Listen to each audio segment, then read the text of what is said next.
बहुत समय पहले की बात है। एक राजा घने जंगलों में कहीं भटक गया था और सही रास्ते की तलाश में था। घंटों चलने के बाद भी राजा को सही रास्ता मिल नहीं रहा था। अब राजा बहुत ज्यादा थक गया था और प्यास के कारण राजा का गला सूख रहा था, लेकिन कहीं भी पानी का कोई स्रोत दिखाई नहीं दे रहा था। राजा बहुत देर तक पानी ढूंढता रहा, लेकिन राजा को पानी मिल नहीं रहा था। तभी उनकी नजर एक पेड़ पर पड़ी, जहाँ से पानी की छोटी छोटी बूंदें टपक रही थी। राजा ने तुरंत ही एक पत्तियों की कटोरी बनाई और पानी की बूंदों को इकट्ठा करने में लग गया। कुछ ही देर में कटोरी भर गई।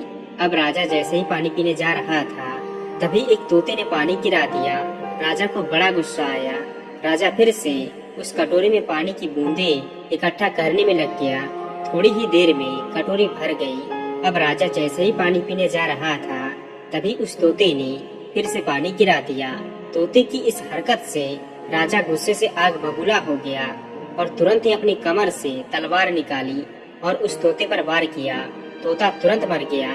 तोते के मरने के बाद राजा जैसे ही उस बड़े से वृक्ष की ओर ध्यान से देखा, तो राजा के पैरों तले जमीन खिसक गई, क्योंकि उस पेड़ के ऊपर एक बहुत ही जहरीला सांप बैठा हुआ था।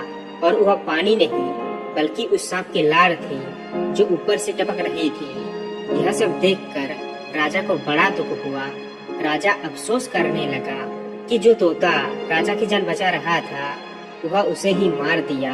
कहानी से मिलने वाली सीख, कई बार लोग हमारा भला कर रहे होते हैं, लेकिन हम उसे समझ नहीं पाते हैं, और जब हम समझते हैं तो बहुत देर हो जाती है।